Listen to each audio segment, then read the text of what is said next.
In the grimdark future of Warhammer 40,000, survival isn't just rare, it's a mathematical impossibility. Today, we're diving into the deadliest sieges of the 41st millennium, from virus-saturated worlds to collapsing planets, and asking a simple but terrifying question: could anyone actually survive?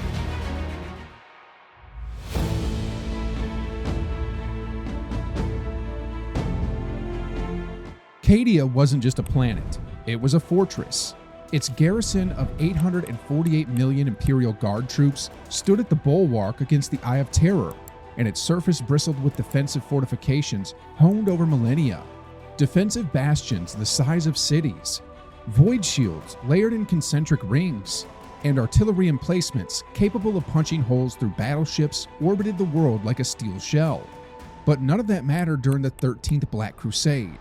Chaos didn't just attack, it shattered reality. Orbital bombardments struck with force equivalent to gigaton-level nukes. That's hundreds of thousands of Hiroshima-scale blasts, shaking Cadia's crust until tectonic faults snapped like twigs. The planet's own structure turned against its defenders. Entire cities collapsed into chasms. Trenches and bunkers crumbled mid-defense. Even the act of taking cover could become a death sentence. Some tried to flee underground. Many were buried alive. Others pulled into warp rifts as the very laws of physics disintegrated. Demons didn't wait for the dust to settle. They surged forward through cracks in reality, sweeping away the last pockets of resistance. Of the 848 million guardsmen, almost none escaped. Survival wasn't about tactics. It was a matter of sheer astronomical luck. Environmental collapse on Cadia meant death by seismic shockwaves, atmospheric ruptures, and gravitational instability. The magnetic field itself fluctuated, turning compasses useless and frying electronics. Plate shifts triggered volcanism, and fissures belched superheated gas that flash incinerated those nearby. To survive more than a few hours in such a maelstrom wasn't bravery, it bordered on statistical impossibility. Cadia's orbital defense platforms, once a symbol of unbreakable deterrence, became twisted debris raining from the sky. The energy output of the bombardments matched that of modern-day asteroid impacts. For context, the Chicxulub impactor that wiped out the dinosaurs released an estimated 100 teratons of TNT, roughly the equivalent to 10 billion Hiroshima bombs. The Chaos Fleet's sustained strikes could easily have rivaled or exceeded that energy, delivered across multiple fault lines. This kind of global bombardment would generate seismic waves exceeding moment magnitude 10.5, far beyond anything recorded on Earth. The resulting planetary quakes could have lasted for hours, causing vertical ground displacement of over 20 meters and vaporizing infrastructure in their wake. The atmosphere didn't escape unharmed either. Shock waves from such impacts would heat the upper layers of the atmosphere to several thousand degrees Celsius, igniting firestorms and super hurricanes that circled the globe. Global temperatures would spike, mimicking the early stages of nuclear winter. Visibility would drop to near zero as ash and debris choked the air. Amid the devastation, warp rifts tore across the surface, sucking entire regiments into oblivion. Time and space unraveled. Communication failed. Commanders found themselves isolated, unable to coordinate or retreat. Reality itself betrayed them. Psychic storms erupted, blanketing entire sectors in madness. Even hardened commissars broke down. When the Blackstone Fortress redirected energy through the Eye of Terror, the final blow wasn't just military, it was metaphysical. For Cadia, survival meant standing against the impossible until the world itself crumbled beneath your feet. And still, they held. For a moment. But in Warhammer 40K, moments are all that separate valor from vaporization.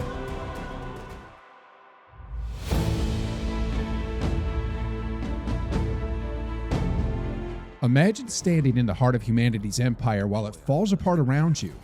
That's what the Siege of Terra was. A world where the sky wept fire and demons stalked the streets. Civilians and soldiers alike endured a siege unlike anything seen in human history. The civilian population didn't die slowly. They vanished in orbital strikes that flattened entire districts before the first boots even hit the ground. Ancient buildings collapsed like sandcastles under the pounding of titans and traitor war machines. The seismic vibrations alone likely registered at magnitude 9 or higher, enough to destroy entire cities in minutes. Air turned to poison, thick with ash, industrial toxins, and psychic residue. Atmospheric particulate density may have reached levels comparable to those seen in volcanic eruptions, like Mount Tambora in 1815, where the ash cloud caused global temperatures to plummet. Fine particles smaller than 2.5 microns would have filled the air, exceeding 1,000 micrograms per cubic meter, levels that can cause acute respiratory failure in hours. Chemical residues from plasma weapons and orbital strikes likely included heavy metals and compounds analogous to sulfur dioxide and phosgene gas. Without filtration, even brief exposure could result in pulmonary edema, chemical burns, and suffocation. Hiding in the underhive? That was a temporary delay. Chaos Marines swept through the tunnels, executing anyone they found. Some civilians tried to run, others prayed. Warp mutations took the rest. Eyewitnesses tell of people sprouting extra limbs, their skin melting like wax, or simply combusting as reality buckled. And the Emperor's own palace? It wasn't a sanctuary. It was the eye of the storm. Inside its labyrinth corridors, warp entities broke through reinforced barriers. Survivors were either annihilated or mutated beyond recognition. Psychological collapse was inevitable. Real-world data shows that under extreme stress, such as enduring extended combat or disaster confinement, acute stress disorder can set in within 72 hours, progressing to PTSD in 20 to 30% of exposed individuals. In a warp-saturated environment, those figures would likely approach 100%. Sleep deprivation and hallucinatory terror were constant. Civilians faced starvation, dehydration, and exposure to constant low-frequency warp resonance, a psychic phenomenon akin to infrasound torture. Some scholars believe this level of exposure could cause permanent neurological damage. The cities, cradle of mankind's culture and power, became traps where time, space, and sanity broke apart. Even within the Emperor's palace, death reigned. The Custodes and Sisters of Silence fought room by room, corridor by corridor, against demonic incursions and the traitor legions. No civilian could be guaranteed safety within those walls. Hidden bunkers turned into tombs. Power failures meant air recyclers stopped. Doors jammed shut. Whole families suffocated or were crushed by collapsing infrastructure. Terra, once the jewel of humanity, became its burning altar. Survivors of the siege often describe the constant presence of whispers, voices not from the outside, but inside their own minds. The warp didn't just wound the body, it eroded the soul. And for every visible horror, there were invisible ones lurking at the edges of perception. On Terra, fear was not an emotion, it was the atmosphere itself.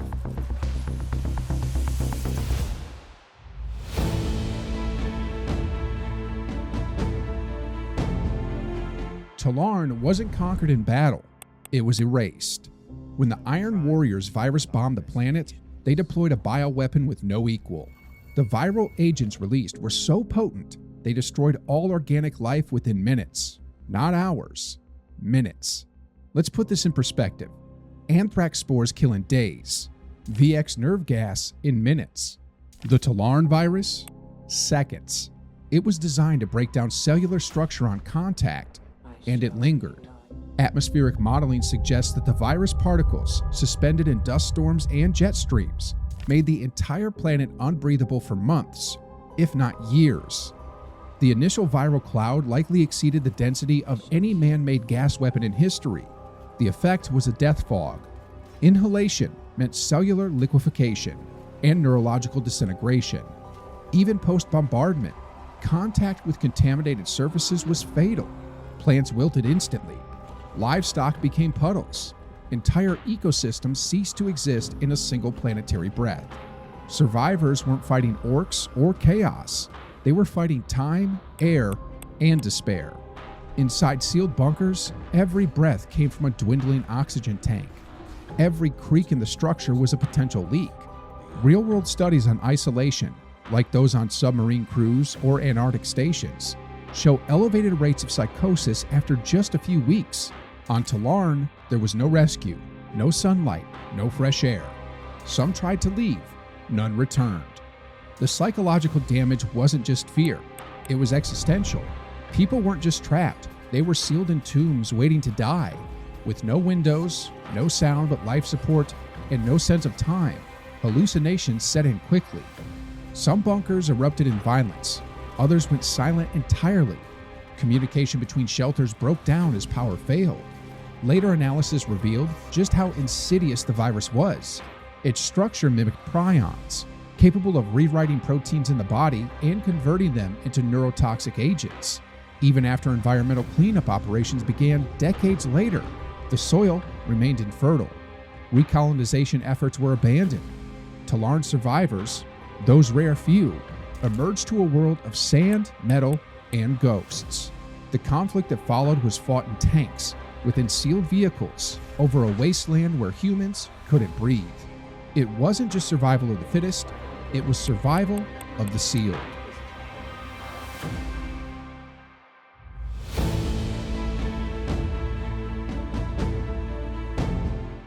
The Battle of Armageddon spanned years, with trench warfare on a scale that dwarfed World War I. Think thousands of miles of trenches, dug into burning mud, soaked in promethium and chemical runoff. Disease was everywhere. Gangrene, trench foot, alien viruses. The conditions would make World War I look clean by comparison. Ork artillery bombarded positions nonstop. Their crude weapons lacked precision, but they didn't need it. When an ork shell hit, it didn't just explode. It erased sections of the trench. Noise levels in the trenches likely exceeded 130 decibels regularly, enough to rupture eardrums and cause permanent hearing loss. Sleep was almost impossible. The psychological strain? Catastrophic. Shell shock, hallucinations, combat fatigue, all accelerated by the presence of ork psychers and bioengineered horrors. Every night, defenders braced for another wave of green-skinned monsters crashing down on them. Even if you survived one attack, the next came hours later. Days blurred together, supplies vanished, medics were overrun. The terrain itself became a hazard. Trenches collapsed from constant shelling. The soil turned acidic from chemical spills. Exposure led to skin necrosis. Drinking water had to be filtered, boiled, and blessed. And even then, soldiers often vomited blood after consumption. If a guardsman lasted a week, they were lucky. If they lasted a month, they were broken. PTSD wasn't a risk, it was a guarantee. Suicide, desertion, and madness became routine. Commissars enforced discipline with summary executions. Even victories were hollow. Orks don't retreat, they regroup. There was no rest, no real rear lines. Imperial Guard units rotated through the front at rates designed to sustain attrition, not preserve lives. The battlefield consumed everything. Hades Hive alone saw losses equivalent to the entire population of modern nations. Over 100 million souls, reduced to ash and memory. Ork spores turned every fallen enemy into a seed of future violence. You didn't just fight them once, you fought them forever. To survive Armageddon wasn't to live, it was to endure, to lose comrades, sanity, and sometimes even humanity, and still hold the line. Because the alternative was annihilation. Still think you could survive in Warhammer 40K? Because now we circle back to where we started. The idea that survival isn't just unlikely, it's almost physically impossible. Across Cadia, Terra, Tallarn, and Armageddon, we see one common thread. No amount of training, armor, or faith can protect you from the sheer scale of destruction. The numbers are cold and final. 848 million guardsmen dead. Tallarn's biosphere erased. Terra bathed in warp corruption. Armageddon drowned in blood and fire. These aren't just stories of war. They're demonstrations of how fragile humanity is in a universe that actively hates life. Surviving isn't just hard, it's nearly impossible. The best outcome you can hope for? A quick death. because slow ones are far, far worse. So now the question turns to you.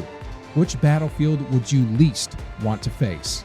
Drop it in the comments. And if you want more deep dives into the science of sci-fi's deadliest worlds, hit that subscribe button.